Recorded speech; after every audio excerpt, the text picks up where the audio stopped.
With the cost of living steadily rising and salaries stagnating, Kenyan workers had high hopes that President William Ruto would declare an increase in the minimum wage during today's Labor Day celebrations.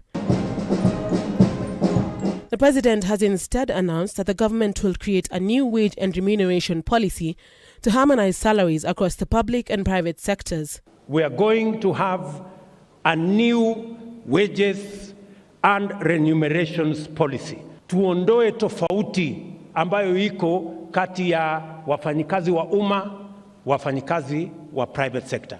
We must harmonize how we treat all our workers so that all workers work for equal pay. Workers and employers may also find reprieve in the soon-to-be-established Workers' Compensation Fund, which will employ a premium-based model to provide redress for work-related injuries and illnesses. Kuna wafanyikazi wengi wanaumia pale kazini, na inakuwa ni changamoto kubwa kupata compensation. Wengi wanakuja pale katika wizara ya Labor, wanahangaika ofisi hii, wanahangaika ofisi hile, kwa sababu tumesema ile mpango iko sasa for compensation around injuries at the place of work ni kwamba it is the employer who bears liability.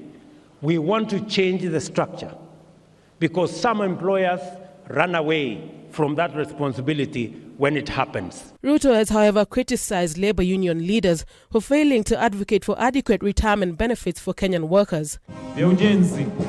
The president has further proposed an overhaul of the pensions framework to curb the rising rate of old age income poverty. Mimi nimefurahi ya kwamba wakati nimeongea na mzee huyu Atuoli, finally tumekubaliana.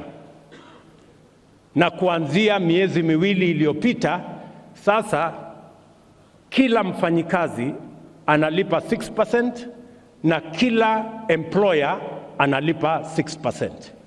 Na unajua, the beneficiary here, good people, the beneficiary is the worker. The new NSSF contribution rates are also expected to increase the proportion of savings to gross domestic product and boost domestic borrowing. The culture of saving, we are only at 8% of GDP.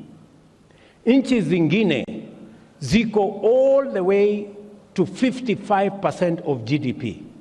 Ndio munaona tunaenda kukopa pesa kutoka China. Kwa sababu in China, their saving culture is at 55% of GDP.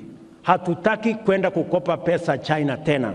Amid concerns over the welfare of domestic workers at home and in the Middle East, Ruto has announced plans to ratify 2 International Labour Organization conventions to improve working conditions. We are going to discuss in the next cabinet.